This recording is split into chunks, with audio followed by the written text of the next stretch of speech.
السلام عليكم ومساء الخير عليكم. ان شاء الله تكونوا في اتم الصحه والعافيه يا رب.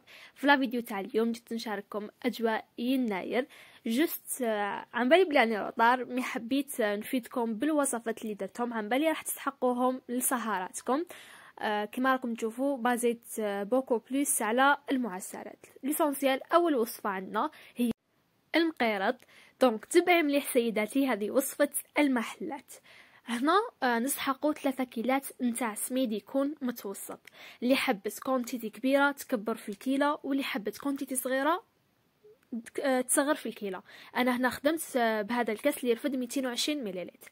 هنا جست صيرت السميد تاعي مليح كما راكم تشوفوا. جيت عاود قسمت لكم 3 كيلات باش تفهموني. في كل كيله راح ندير قرصه نتاع الملح كما راكم تشوفوا، وكما نعرفوا المقروط يحب الملح. في كل كيله ثاني كنجي ندير ملعقه مليحه نتاع فارينه. داكا نخلط النواشف تاعي مليح كما راكم تشوفوا، نخلطوهم مليح.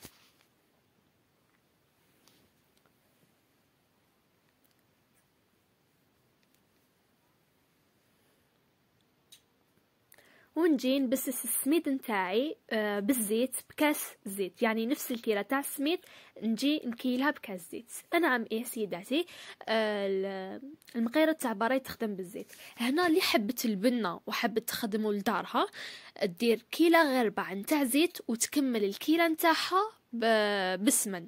السمن يكون دايب. داكا هنا جوست ما كانش متوفر عندي، سينو راني درت. مي في المحلات يخدموا المقيرط تاعهم بالزيت كما راكم تشوفي.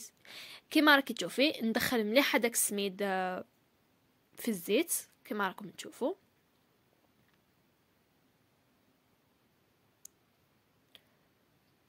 ونخلي الخليط تاعي يبات ليله كامله بعد ما نتاكد باللي مليح ولا عندي خليط متجانس.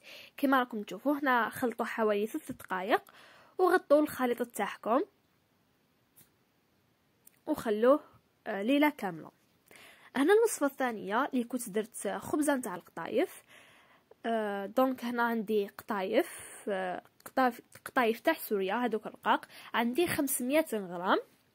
القطايف تاعي دوك واش ندير لهم، نروح نرحيهم في لاشوار ولا تقدروا تقصوهم غير بالمقص، جوست نسحقوهم شويه رقاق، ولا تقدروا غير بيديكم كما هذو تاع الباكيات غير باليدين ويتفكوا عادي. هنا الليدام تاع القطايف تاعي واش نسحق 250 غرام. انا الليدام تاعي واش درت فيهم كما راكم تشوفوا، درت حوالي 185 غرام نتاع السمن اللي كنت ذوبته، ضفت عليه مارغرين. كي بقى لي شويه على الكيله كملتها زيت. الزيت يا البنات اللي ماشي موالفه ديرهم في القطايف حتى تعطيك واحد القرمشه وراح يدوموا معاكم. داكو انا دائما القطايف تاعي نحب ندير لهم الزيت ويجو ما شاء الله. هذا الخليط تاعي دائما نستعمله في القطايف وما راحش نبدله. هاي ليك القطايف تاعي بعد ما رحيتها، هاي ليك توريكم على هذا الشكل. نجي نضيف عليها ملعقه كبيره نتاع لافاني ونخلطها مليح كما راكم تشوفوا. اللي تحب تقسم الكميه تقسمها، جوست دوك نوري لكم السنيوه اللي ديروا فيها.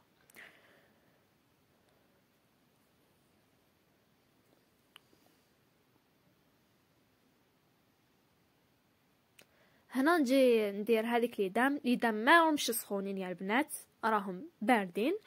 هنا اذا شفتوني كنت ديباسات شويه كي درت الزيت، ديباسات شويه يعني كانت عندي 265 غرام، ما درتهاش كامل هذيك الكميه، درت حوالي 250 غرام وخليت الباقي اللي راح ندهن به من الفوق وندهن به السنيوه تاعي. ان شاء الله تكونوا فهمتوني. دونك نتوما في 500 غرام نتاع قطايف تسحقوا 250 غرام نتاع ليدام. نجي ندخل هكاك كما راكم تشوفوا، ندخل مليح هذوك ليدام في القطايف حتى يولي عندي خليط متجانس وتشوفوا القطايف تاعكم كامل تشمخوا بهذوك ليدام. للشربات يا البنات انا القطايف تاعي نشربهم بنص شربات ونص حسيله. دونك درت كاس غير ربع نتاع السكر، هذا الكاس اللي يرفد 220 مليلتر، ضفت عليه كاس وربع نتاع الماء، نحطهم فوق النار كي يبداو يغليو نحسبوا لهم 10 دقائق ونطفيو لهم. الحقدة يا البنات عندي 150 غرام مكسرات. انا كنت درت 150 غرام خليط بين كاوكاو وجوز جوست يا البنات. الجوز متكثروش، وسيوها يا البنات. اذا درتو عندكم غير الكاوكاو ديروا حفنه هكا برك تاع الجوز، صدقوني حيبدل لكم كامل الطعم. وكما نعرفوا باللي ريحه الجوز قويه، حتتغلب شويه على ريحه الكاوكاو. ولي تحب الكاوكاو وحدها نقول لك ديري واش تحبي، وكل وحده والمقدور تاعها. كما شتوني ضفت عليهم 2 مغارف كبار نتاع السكر وشويه نتاع لافاني، درت لهم شويه ثاني نتاع القرفه، ونجي لم العقده تاعي بالمسار. هنا كما شتوني الكاوكاو تاعي راهو مرحي متوسط يا البنات، ماهوش خشين بزاف وماهوش رقيق بزاف، يعني كيما الطعام داكا. هنا جوست يا البنات هنا غلبتني يدي وراح ندير في هذاك المزهر. مي جاني شويه جاري جوست عاود رحيت شويه كاوكاو وخلطت الخليط تاعي. وهنا ديروا حسابكم يا البنات باللي الكاوكاو راهو يشرب.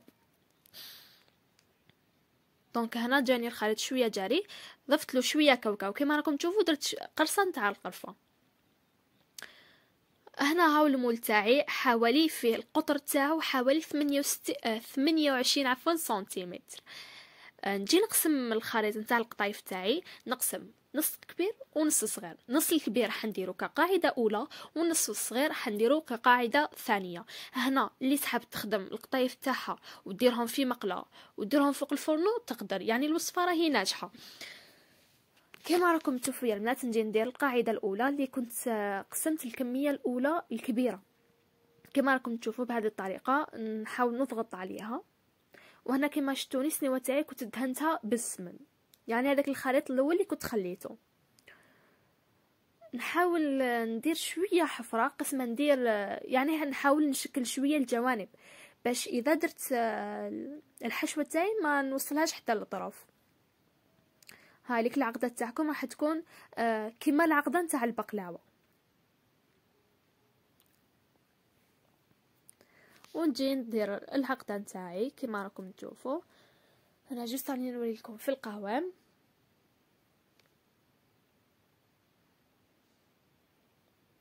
وكما قلت لكم يا البنات سيو هاد الطريقه تاع ديري الكاوكاو ورمي لها حفنه نتاع جوز. موالفه نسيها صراحه، وراح تغلب لكم شويه على هذاك الريحه نتاع الكاوكاو. سيوها تقدر تسيوها في البقلاوه، تقدري تسيها وين تحبي ليسونسيال.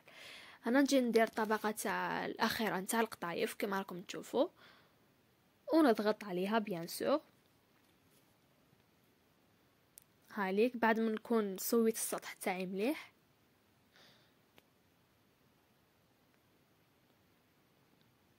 ندهنها من الفوق بالسمن وندخل القطايف تاعي تطيب على 180 درجه. دات لي حوالي ساعه، ساعه داتها لي غير من تحت. وكي تحمر لكم الفوق ما حش تشد لكم بزاف الوقت، غير تشوفوا الطراف احمروا طلعوها من الفوق باش تحمر. ولازم كي تعسلوها القطايف تاعكم تكون سخونه والشربات تكون بارده. هنا نولي لهداك المقروط يعني بعد ما كان بات لي. ان شاء الله يا البنات برك ما يكونوش تخلطوا لكم المقاطع بسكراني من ومن. كيما راكم تشوفوا هنا عندي نص الكميه نتاع الماء، نفس الكيله اللي كيلت بها، نفس الكيله اللي كيلت بها الزيت ونفس الكيله اللي كيلت بها السميد. نجي نكيل كيله نتاع الماء والمزهر. كما شفتوني درت نص تاع الماء ونص تاع المزهر، خلطهم مليح ونجي نجمع الخليط تاعي. شوفوا يا البنات الخليط تاعكم قادر يدي لكم كيله غير ربع، قادر يدي لكم كيله كامله، وقادر يدي لكم المهم يفوت لكم نص كيله. دوك تشوفوا انا شحال دالي، كل وحده على حساب النوعيه تاع السميد اللي استعملاته. دونك كما راكم تشوفوا راني نلم برك، ما تعجنوش الخليط نتاعكم. وسيو هذه الوصفه يا البنات والله راح توري لكم ادمان، سورتو راهو جاي رمضان وراي جاي السهرات، سورتو راح تلقاو هاك الحسنه وبزاف بالخف يوجد يا البنات. وشكون فينا اللي ما يحبش المقيرط قولوا لي، ولا راح يزين لكم المايده تاعكم. وسيتو انا ما راحش نستغنى على كامل عليه. دونك هنا التمر كان عندي من قبل خدمت به. شوفوا اول حاجه فوتوا فوروا التمر تاعكم، بعد ما تفوروه زيدوا له ملعقه ملعقه نتاع السمن، وضفت له الماء زهر، قرصه نتاع القرفه، وعجنوه مليح حتى يولي لكم هكا طري. انا كنت خدمت به من قبل، على هذاك ما خدمتوش معكم. وزيدوا له شويه جلجلان. داكا بعد ما لميت الخليط نتاعي ما تخدموش به مباشره. بعد ما لميتوا هذا الخليط نتاع السميد خلوه يرتاح حوالي 3 دقائق، وشوفوا اذا السميد تاعكم شرب ولا لا. اذا شرب زيدوا له، واذا ما شربش تقدروا تخدموا به عادي. انا هنا الكميه اللي شفتوها كانت من الكيله، فضلت لي يا ربي 2 مغارف كبار نتاع هذاك الخليط. هنا كما راكم تشوفوا الطريقه راهي بزاف واضحه. نجي ندير حربوش، نفتحه في الوسط، ندير التمر بعد ما كنت حربشته هكاك رقيق، ونضغط عليه مليح. بس كما تعرفوا يا البنات، كما دخلنا فيه التمر انا دخلنا فيه الهواء، نضغطوا مليح حتى يخرج الهواء. نجي نحربش هكا هنا باش ما تغلبنيش، نجي نقسمها في النص دوك تشوفوني، ونكمل نحربش. الحربوش تاعي طويل، وكل وحده والسمك تاع المقيرات اللي تحبوا. كاين اللي يحبوا شويه صغير، وكاين اللي يحبوا متوسط، دونك الاختيار يولي ليكم.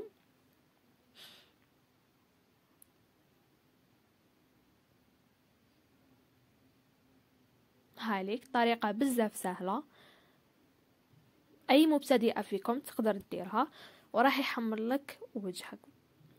دونك هايليك نجي نقسم المقيرطات تاوعي. وهنا كاين اللي تحب المقيرطات تاعها يجو بومبي كما انا، تبعي هذه الطريقه شوفي. وهايليك المقيرطات تاعنا راهي واجده.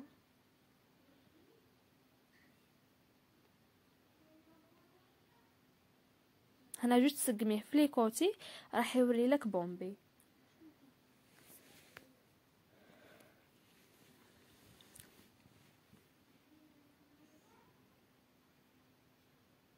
خليت لكم لعاني هذا المقطع. كاين يحبوا المقيرات تاعهم يجوا بومبي كما راكم تشوفوا. شوفوا يا البنات الفيديو راه موضح كلش.